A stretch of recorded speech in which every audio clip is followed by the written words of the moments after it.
You're listening to the Elvis Ultimate Fan Channel podcast, the channel that is devoted 100% to the life and career of the biggest selling recording artist of all time, with your host, Steve Francis.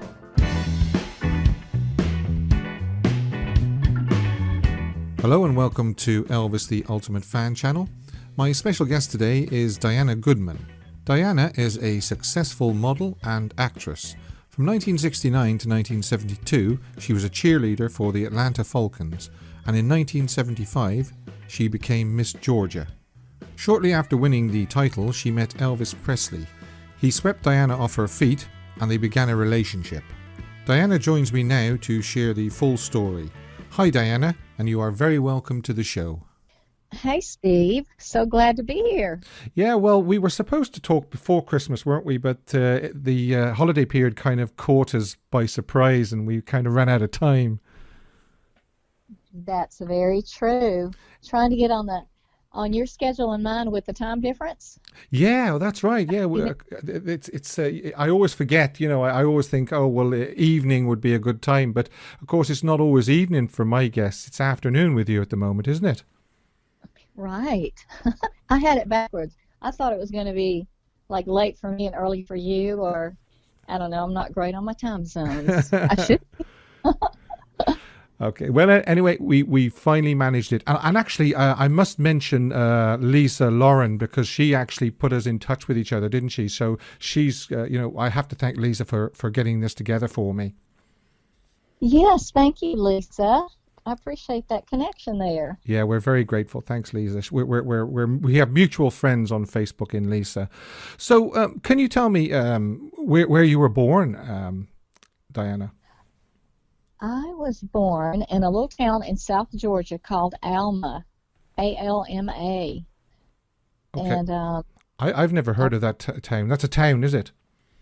A little town, and it's near Waycross, Georgia. Actually, a little bigger, but I think it's managed to stay pretty small, surrounded by little bigger towns. Uh-huh. I think Waycross was the biggest one I could think of right off the bat, but it's, down like going around Jekyll Island and Brunswick and that kind of thing. But I think they actually got a Dairy Queen the last time I was down there, so they're coming up. Yeah. Were you brought up in Alma, or did you move somewhere else afterwards and grow up somewhere else? Yes, I was born in Alma. My dad was in the Marines, and so my mom had gone to live with her mother while my dad was gone, so she wouldn't be alone. Mm-hmm. And she was expecting me, and I was actually born in my grandmother's house.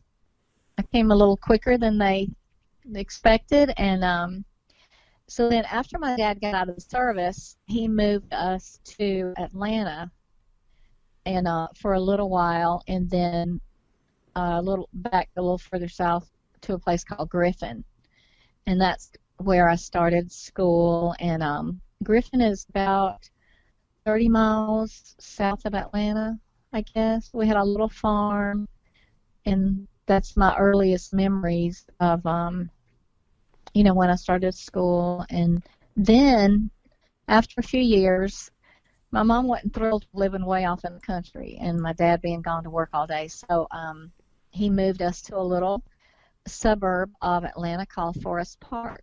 Mm-hmm. And it's about 10 miles from Atlanta. And it was a perfect location because you're not far from downtown if you need it.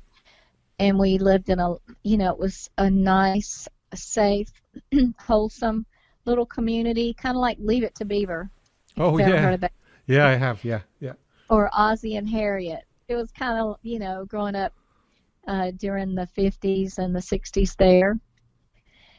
And so that's where I grew up, and went to high school and college in Atlanta, and then I was bound to hit the road and seek my fame and fortune. Just tell me about the Atlanta Falcons.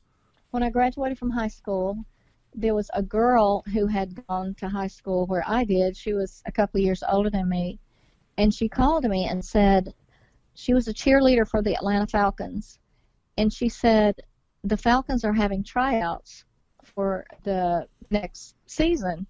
Would you be interested? It was invitation only tryouts. And I'm like, yes.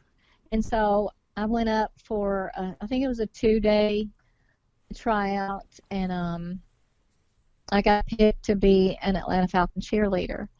And then I started in that same fall, I started to Georgia State University, and I tried out for cheerleader there.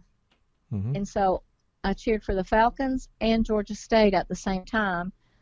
But the Falcons were football and Georgia State was basketball, so it really didn't interfere too much with each other. But we did fun stuff like throw footballs and T-shirts into the stands, and we just got to be called the Atlanta Falcon cheerleaders, and that was pretty special. My dad was so excited because they gave each of the girls 2 season tickets to all the games. And so my dad and my brother and different people would fight over who was going to the game. So, and then in 1975, you became Miss Georgia, correct? Correct. I had a thought when I was in high school that entering pageants might be an avenue to a career on stage, because I'm from a little town in Georgia and Mm-hmm. I had no clue how I would get to where I wanted to be. And not that I was a great serious actress. I found that I was better with comedy and silliness, the ditzy blonde kind of stuff. But I thought, well, if I enter pageants, maybe there'll be somebody in the audience and they'll say, hey, I could use that girl in my movie. Yeah. So my thought was, okay, where can I put myself to where I might meet somebody who might help me know how to do this? I entered the Miss Georgia 2 times, and I won the second time. The first time I got first runner-up. And so the second year when I entered again, I was like, I'm either going to win or lose, because there's no, I can go one place up or I can go down. But I decided I was almost too old because the age cutoff was 25. And I thought, well, if I wait a year, I can't enter next year because I'll be too old. And obviously, as I said, you won Miss Georgia, and that led to some modeling jobs, and one of those was in Memphis. Right, for the Coppertone. Coppertone suntan. Yeah, I remember seeing the billboards when I was in California in 1979. It said, "Flash 'em a Coppertone tan." Yeah. I remember that. And you can pick up the story when you were driving from the airport in the cab. Well, actually, I had a job with a motor oil company as well. There was a fairly new company called Black Gold. Uh-huh. I don't even know if they ever even got off the ground. I didn't follow them after that. And I called the cab to take me. I'd never been to Memphis before. And so the cab came, and then he said, do you know Elvis lives here? And I said, I can't remember. I didn't, put it together. Mm-hmm. And so he said, we're going to pass his house. So we got up to the house, and he pulled over, and he said, here it is. Would you like to step out and take a look? I said, sure, I guess, but, you're outside the fence, and what are you going to see? So as I turned around and walked back over to the gate, I heard a man voice that said, hey. And he said, are you from here? And I said, no, I'm from Atlanta, Georgia. And he said, oh, so what brings you to Memphis? I told him I was Miss Georgia, and I was there on a modeling assignment. And, of course, I try to get that in anytime I could. I was so excited about it. And he said, wow. And then he said, would you like to come in? And he said, I said, what's your name? He said, I'm Elvis Presley. Oh, yes. Elvis's uncle. And I said, oh, wow. Elvis's relative is inviting me into the house. And then I thought, that's a little strange that, I'm a stranger, literally, and he's inviting me in. Of course, he didn't invite me any further than the guard shack. And so he said, I'm going to open the gates just slightly, and I want you to squeeze through so people don't push their way in. because there were other people standing there. Not a huge crowd, but enough that they could have overpowered, you know. So sure enough, he opened the gate slightly. I squeezed in, he closed it back, and there I stood. and I thought, well, gosh, where do we go from here? And he kind of chatted a little further, and then I saw a golf cart coming my way, and it pulled up right beside me. And these two guys said, hey, you want to go up to the house and take a tour? And I said, well, is Elvis there? And they said, no, he's at home. So I said, sure. So I hopped in, and I didn't feel in danger or anything like that because, you know, here it is, Elvis's house. And because typically you wouldn't just go in somebody's gate and then go up to their house not knowing a single soul. No, definitely not. Yeah, but this just felt right. So so we went up to the house, and they pulled around to the back door where the cars were parked in the garage, and we went through the back, entered the room that would be called the jungle room. And then from there we walked around, and they talked to me about being Miss Georgia and what I was doing there, and, you know, just really pleasant. Mm-hmm. And we went all the kitchen, the music room, just all around, and, you know, looked at the property some.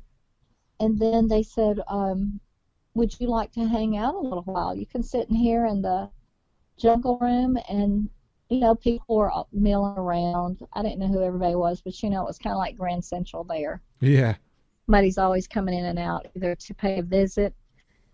And this man, I don't know what his name was, but I remember a man came to the door and said, you know, he was dropping by to see Elvis, and he was in town or something. And they said, before that, when we passed the stairway, it had this kind of like a velvet rope across it, mm-hmm. like you would see in a movie theater that would block away. And I said, well, what's up there? Are we going up there? And they said, no, that's Elvis's private quarters. And he's up there taking a nap. And I went, oh, my gosh. I wonder why they lied to me in the first place. Maybe they needed to see if I was going to be a crazy person. Yeah. But I'm like, I got really excited then. And he couldn't come down and say hello. And then I met the ladies in the kitchen that were cooking. They were so nice. And then Lisa Marie was there. She was riding around her tricycle. And, you know, just happy and free. You know, the freest little bird in the whole house. Yeah, I think she had the run of Graceland, I think. Oh, she did, because I was thinking, oh my gosh, she's going to run into the furniture, this nice furniture with that little tricycle. Nobody cared. No. And well, they probably daren't tell her off because they would have got fired. So do you think that Elvis, I don't know whether you mentioned this or not, Elvis probably saw you on the closed circuit television camera at the gate? Well, and he said, Elvis wants to know if you want to go to the movies with us later tonight. Yeah, I'd love that. And he said, I'll pick up about 11. And I thought, that will be so fun. And so, sure enough, he came back and got me at about 11, and we went to the Memphian, and we stayed there all night, watched 3 movies, The Pink Panther, and then I forgot what the third one was because I was so wrapped up in Elvis, watching his every move or talking. And so then when the next morning, when we all went outside, Dave is going to take you back to your hotel. On the way back to my hotel, Dave said, do you want to stop for coffee? Didn't really, because I was kind of disappointed that I didn't go back with Elvis to the house for whatever was next. You know, what was the friends next?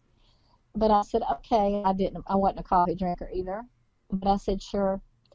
And while we were sitting at the table, he pulled out a pen and a piece of paper, and he said, Elvis asked me to get your phone number and your address. he'd like to call you and take you on a date. Wow. And I said, well, why didn't he ask me back there? So I wrote it down and handed it to him. And then he put it in his pocket. And we left. He took me to my room and opened the door for me, very polite. And I sat literally almost 2 weeks by the phone, just waiting for Elvis to call, and he didn't call. So I decided to go to California and seek my fame and fortune. And so I got on a plane and I went out there, and I had a friend who lived in California, in LA, and she was going to show me around, and I was going to, in my mind, I was going to get a job in a movie and find an apartment, and then I was going to move out there. I mean, I thought it was just going to be 1, 2, 3. Little did I know that it was a huge place. Movies aren't all done in the same spot. It's not like an office where you go and have 10 floors of different jobs. And it wasn't even like the interview process was, it was just all so different than what I imagined. After about 3 days or something out there, I was laying out by the pool. I was staying in the home of a friend of a friend, I guess you would say, someone that I knew was house sitting for someone else, and they said it was okay for me to stay there. Mm-hmm. So while I'm laying at the pool, the phone rings, and the housekeeper answered it and came out and told me I had a phone call. And, well, actually, before that, I called my mom to check in at home and see how things were going and to let her know where I was and all that kind of stuff. And while we were talking, she said, you keep getting these prank phone calls. Some guy keeps calling you saying he's Elvis. And I said, I told you Elvis was going to call me. And she said, are you sure?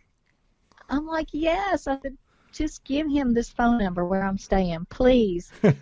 Well, he had already called 3 times, and my mom hung up on him, and my little sister answered the phone, and she hung up on him. Oh, no.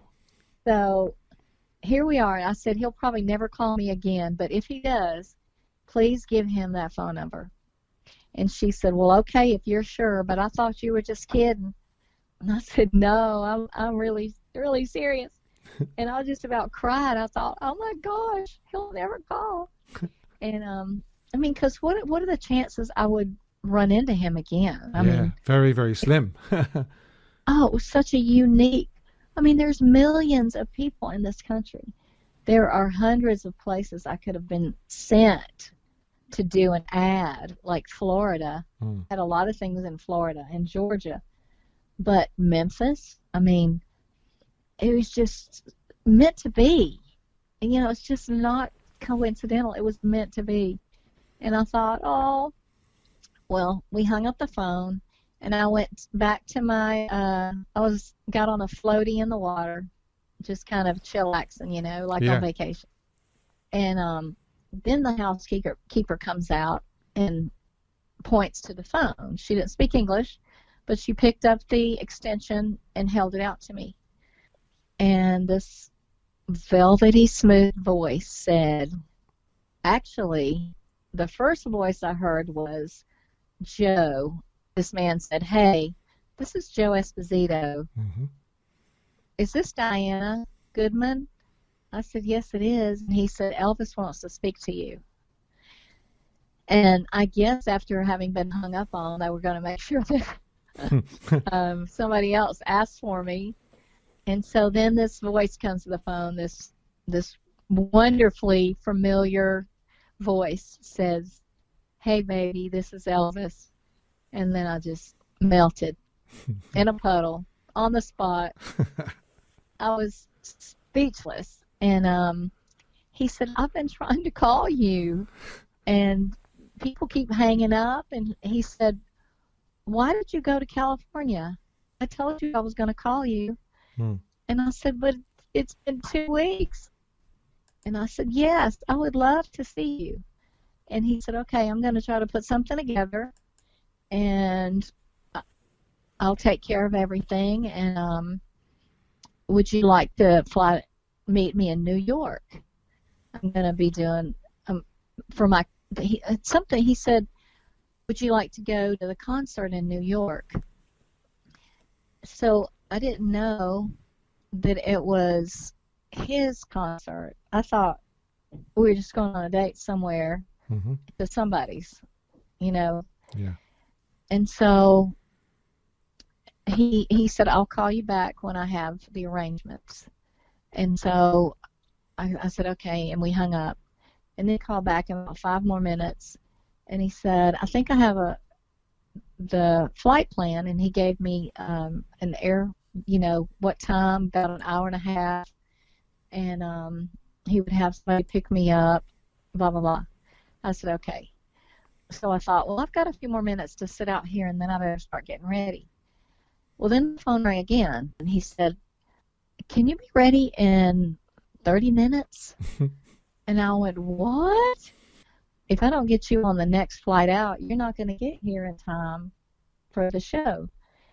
And I said, yes, I'll be ready. I had no idea how. I mean, I jumped, hung up the phone, and ran into the house and started just throwing my stuff in a suitcase. Oh, and before we hung up, he said, my chauffeur will pick you up, and I have a Learjet. He said there was no airlines that could work it out, so I'm just going to have my Learjet bring you out. And he said, don't pack anything because it's so quick. I'll get everything you need when you get here. Well, there was no way I was going to go to meet Elvis and not have a stitch of anything with me and spend all my time shopping. Yeah. No. And I couldn't imagine, arriving with nothing. So I just didn't fold a thing. I just threw it in there. I jumped in the shower really quick.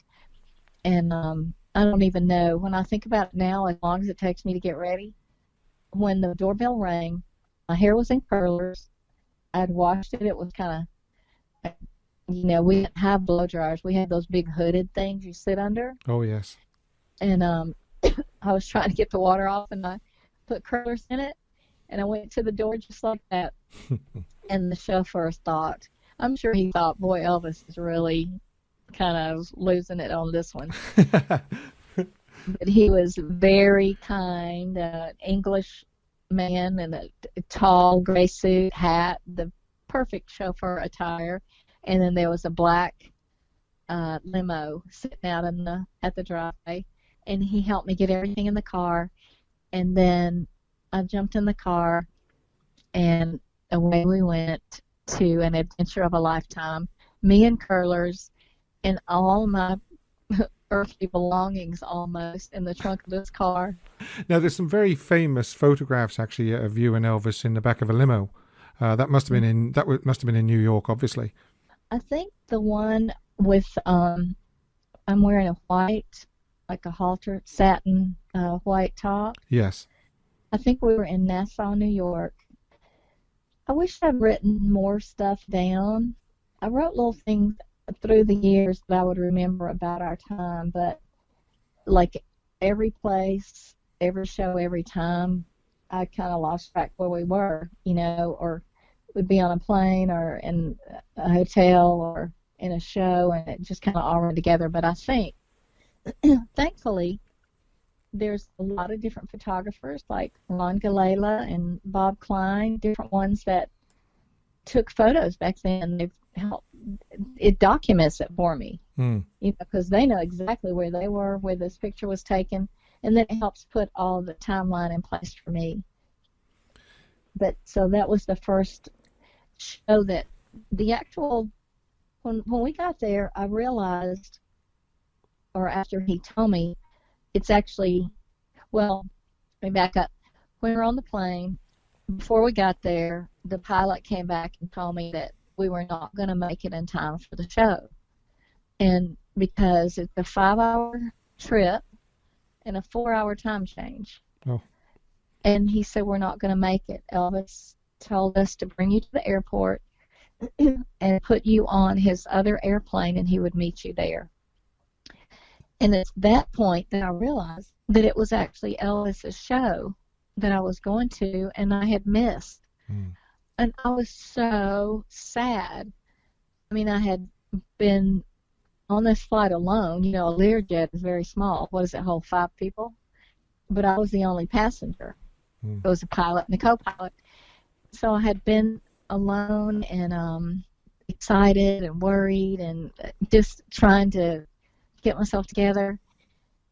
Then he tells me I'm not going to make it. And so I thought when I got there, they were going to put me on an airplane and send me home. Oh, no. Yeah. I didn't know what was next. Mm. And so I was so disappointed. Well, when we got there and waited, and he finally, you know, his entourage and limo and escort police cars, just a big hullabaloo.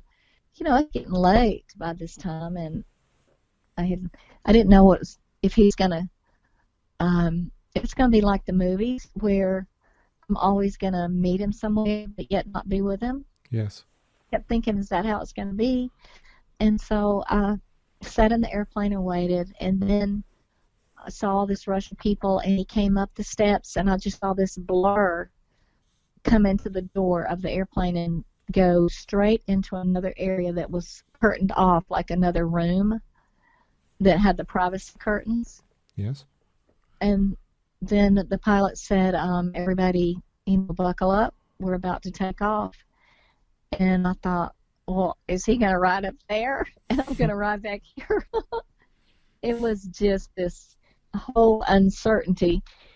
And then the pilot announced that we were going to start our descent to wherever we were going next. I wasn't paying attention. I was just wondering why Elvis was in that private area and I was still back there by myself. Hmm. So then the curtain opened and Elvis walked out, and he had changed clothes. I could tell from what I noticed that he came in on. He had changed into something a little more casual. And he looked around the airplane, kind of assessing. And, you know, it was redesigned. There were tables and chairs. It wasn't like the inside of a regular airplane. It was like the inside of a house. Yeah, tables and chairs, and almost like a boardroom or something like that. Yeah, sofas. It was, and he started walking in my direction.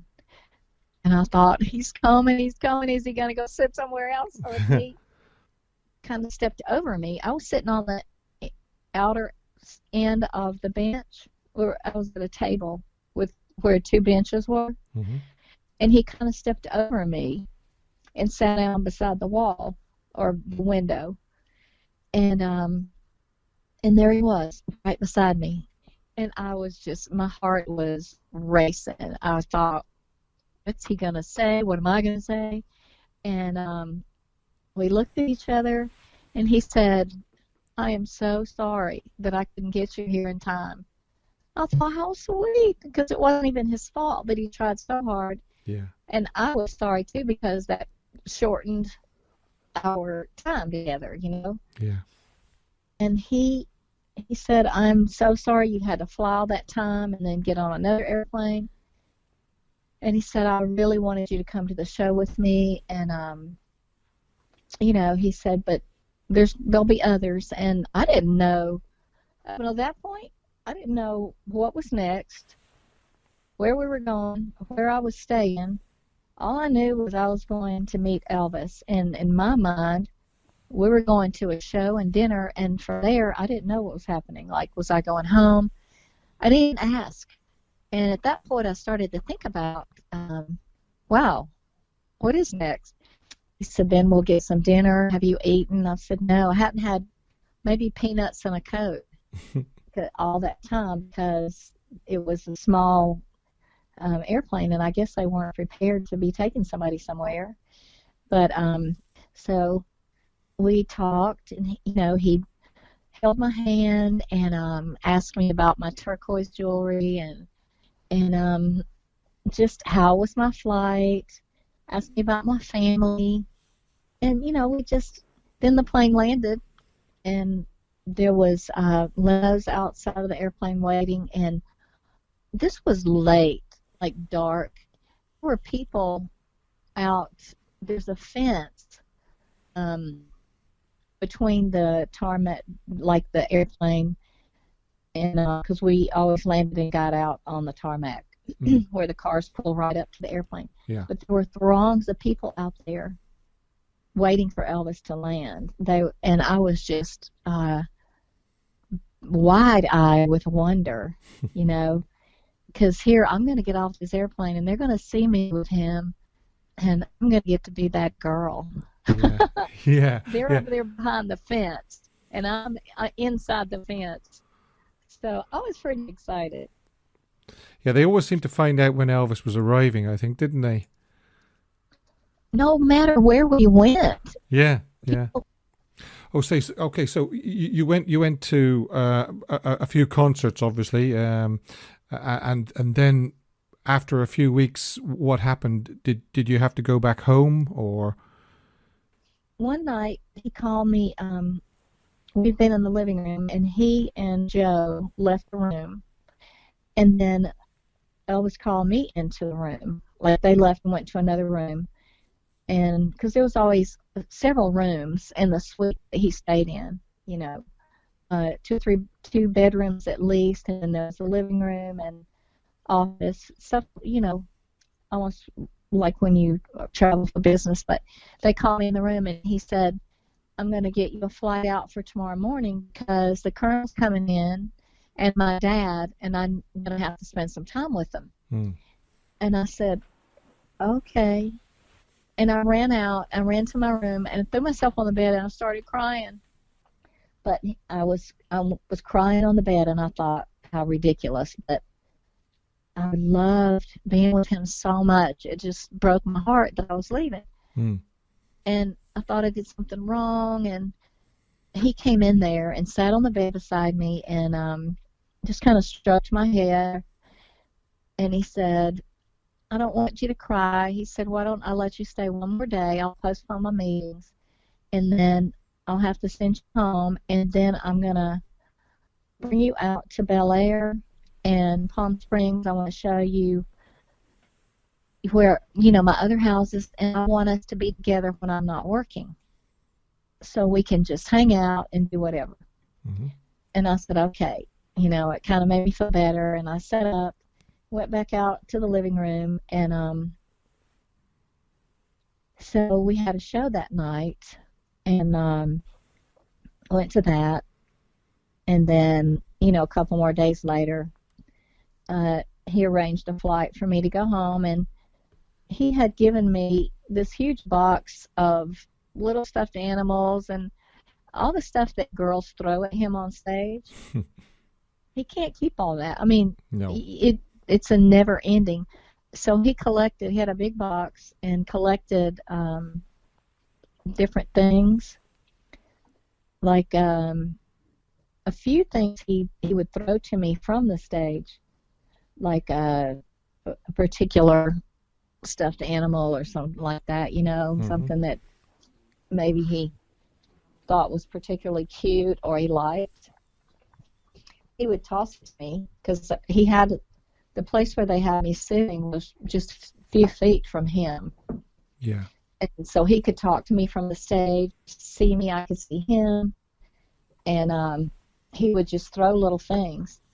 I left with the knowledge that we were going to see each other again before long. And Just and it was it shortly after you got back that you heard that he'd been admitted to hospital? it was a few months. Oh, right. After I got home, I talked to him, and then he had Charlie Hodge communicate with me. If he couldn't talk, or if I sent him things, or I didn't get to talk to him very much after that. Maybe only once or twice, and then, later I found out there were other people in the picture that I didn't know about. So he was juggling a lot of things, people, I guess. Yeah. You sent him flowers and books to read while he was in hospital. Is that correct? Yeah. I'm He sure. had, he liked those numerology type books and things like that, and cards. And Charlie always promised me that he would make sure Elvis got everything that I sent. And I believe he did, but, that one particular magazine that the bodyguards took to him that had that picture of Burt Reynolds and me in it. Yes. We had a fight about that because he thought I was, and here he and I had been pretty highly publicized.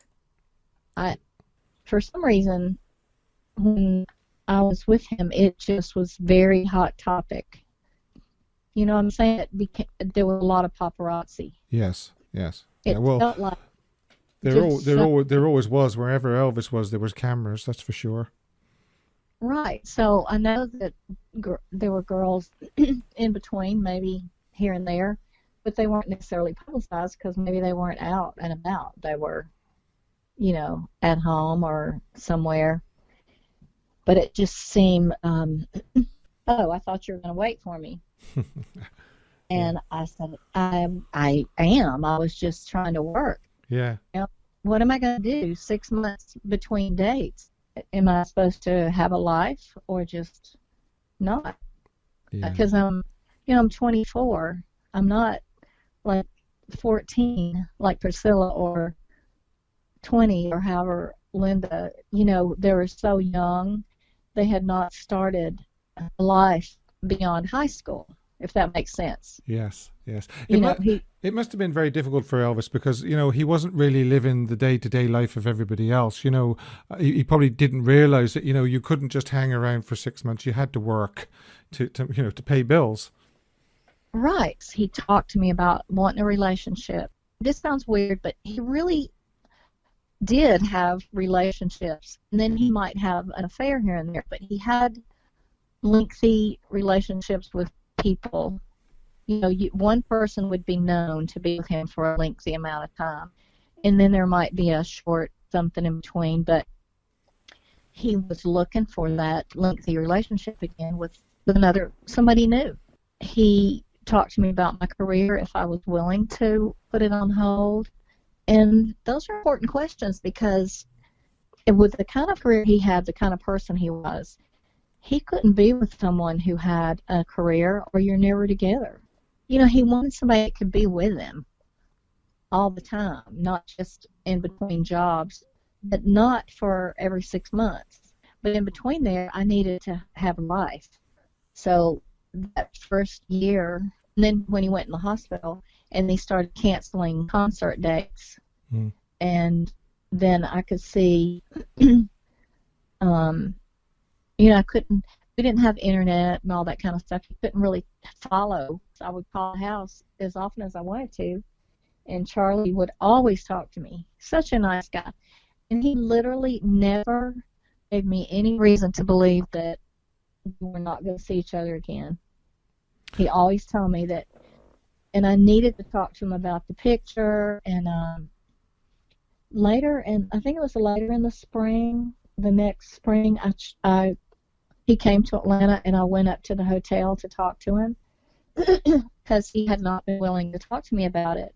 I think he was being deterred from talking to me about it by the guys who actually took him the magazine and showed him the picture. I felt like it was an undermining of sorts, but I just decided to go up there myself, and the couple of bodyguards that were in the room where they were going to warm up, and they would let me, and they just laughed and said, he saw all he needs to know. He's not interested in talking to you anymore. And so, that resolved.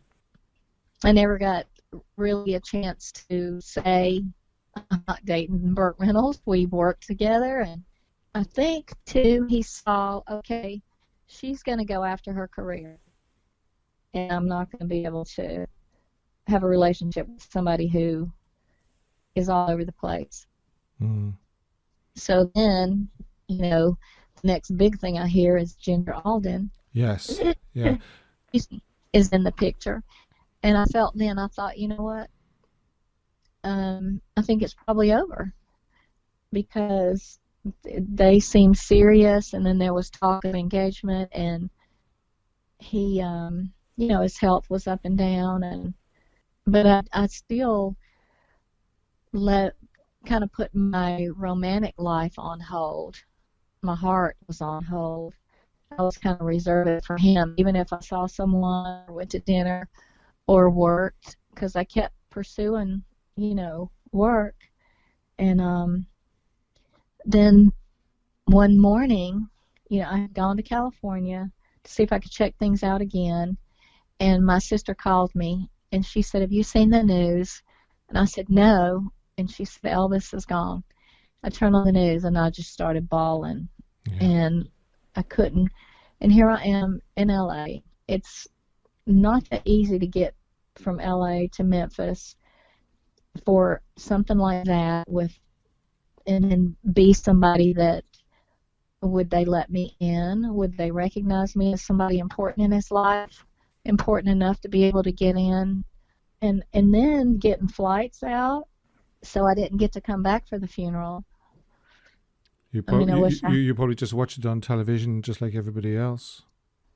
To a point. I didn't watch a lot because I was so grieved. Mm-hmm. One of the things where I didn't have closure, and it was finished, but not in the way that I had hoped. But it was just so sad and so heart-wrenching for me. I couldn't even watch Elvis movies. I did not watch anything like his music or his movies.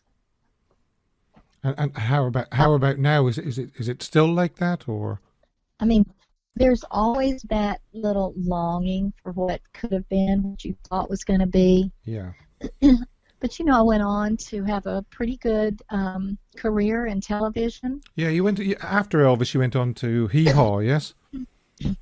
Yeah, after he passed away, I thought, I've got to really get serious with my life and work if I'm going to do this.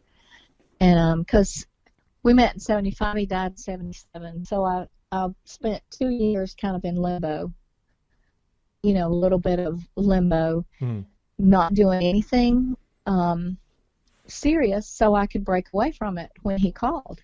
Anyway, it was, that was the finale, and I kind of got myself together and started working harder and getting work on stage, and then I got the Hee Haw show.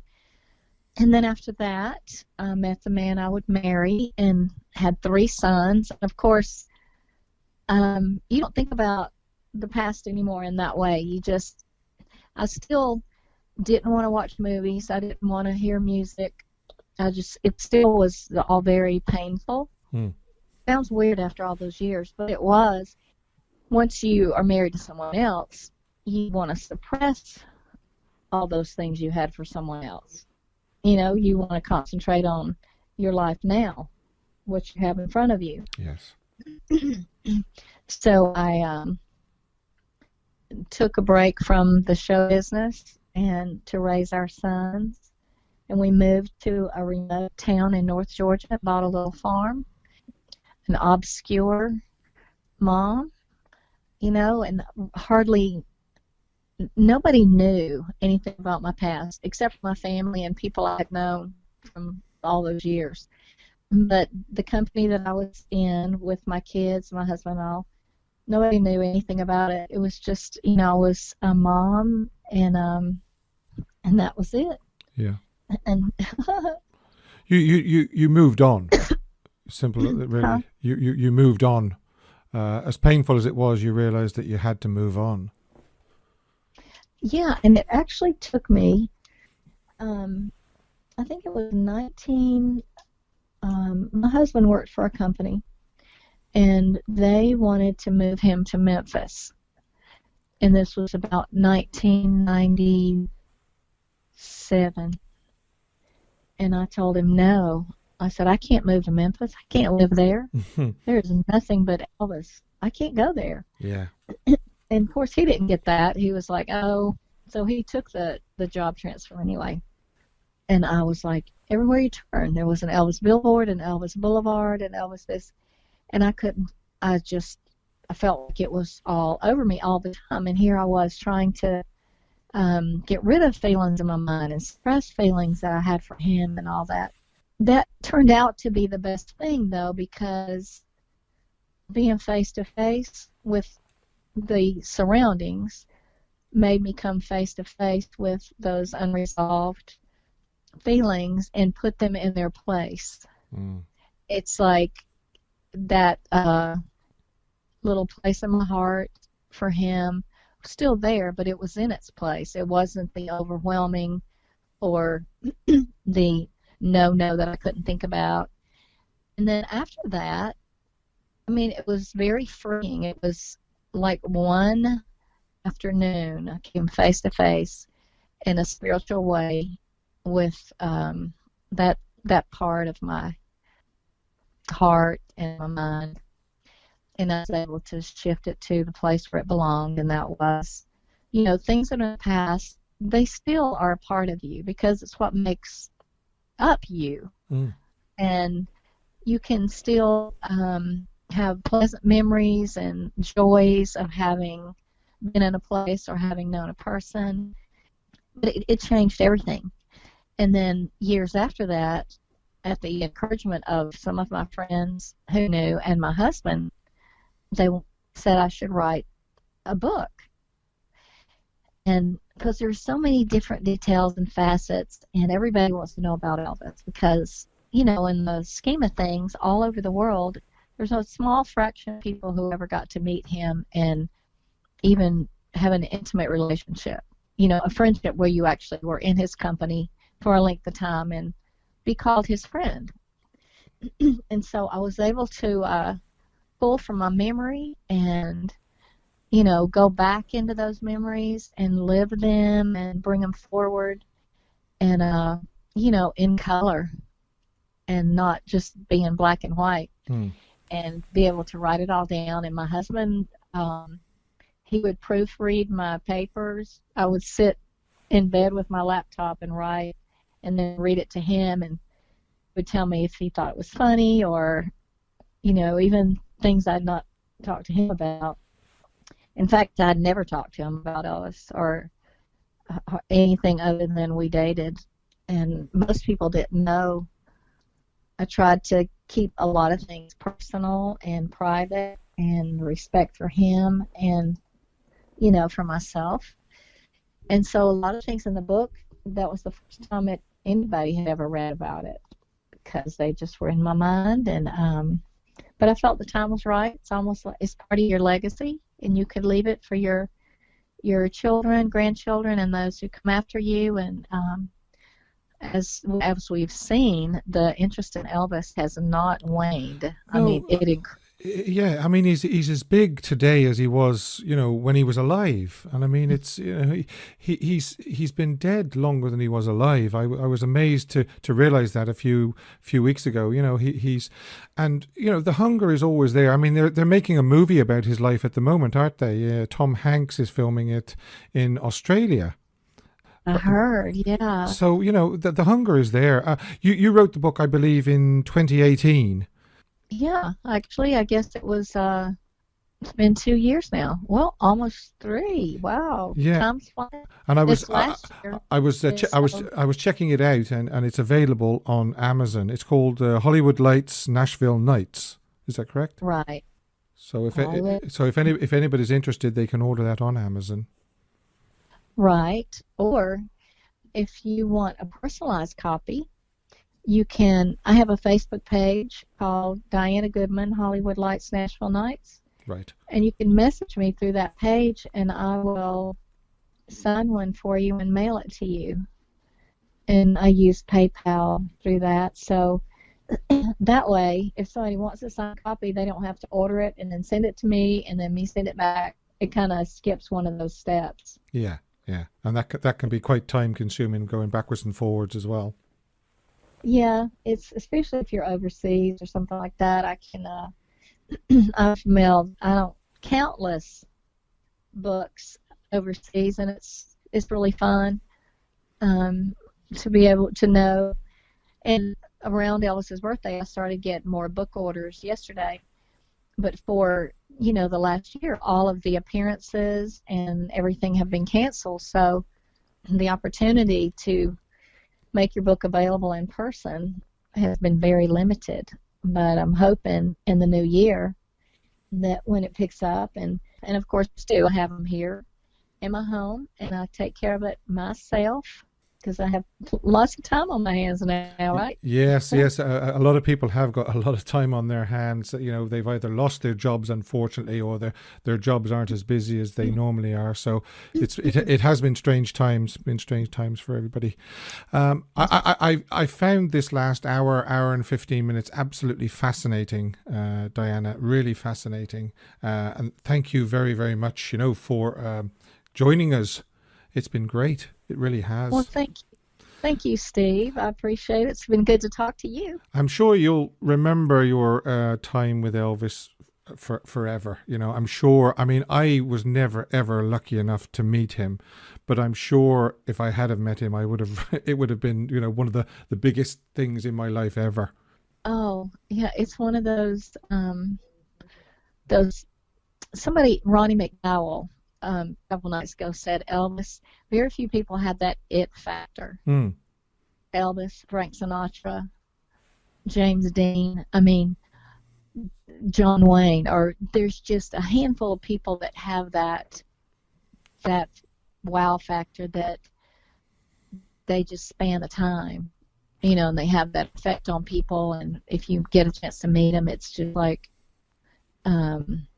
they have something very special about them that makes you remember. And he had it all, really, though, didn't he? I mean, he had the voice, he had the looks, he had the personality. There was not much he was doing wrong, that's for sure. Yeah, his only not a fault, but sometimes we have people in our life that are not the best for us after a while. I think sometimes that would happen. Yeah.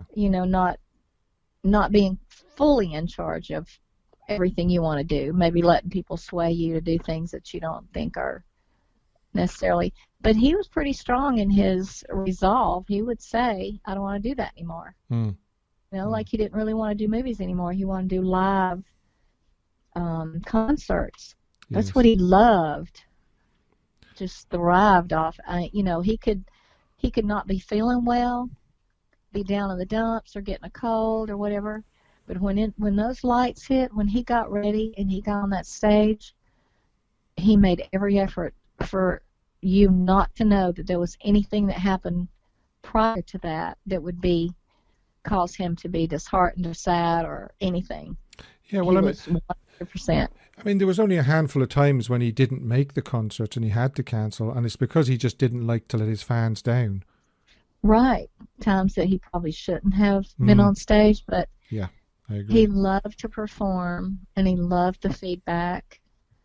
And he had, that sixth sense of what worked for him in his soul, in his spirit. He had, it came from inside. It wasn't just outside, something you loved and you learned to do. It was something that he just absolutely was a part of him and came from within.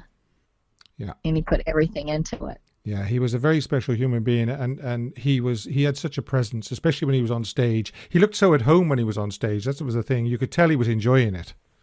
Oh yeah, there were no insecurities, no inhibitions. He just loved every second, and his timing was so good. Okay, so one more time, if people do want to get your book, Hollywood Lights, Nashville Nights, the name of the Facebook page again is?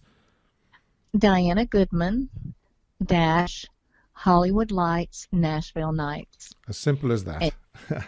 Yep, you can send me a private message through there, and I will personally sign your book and mail it off to you. Diana, it really has been a pleasure. Thank you very, very much for spending this time with me. It's been great. And I'm very grateful for it. And I'm sure all our listeners are going to get a big kick when they hear this interview. Well, thank you. I hope so. Let me know. Yes, I will. Okay, Yes, I'll be in touch. I'll send you the link. And Okay. please stay safe. All right. Thank you, Steve. You too. Bye-bye. Bye-bye.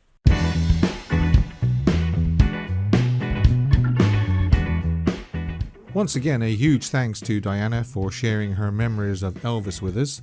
Also, a very special thanks to Lisa Lauren for putting me in touch with Diana. Lisa was a great help arranging this interview for me.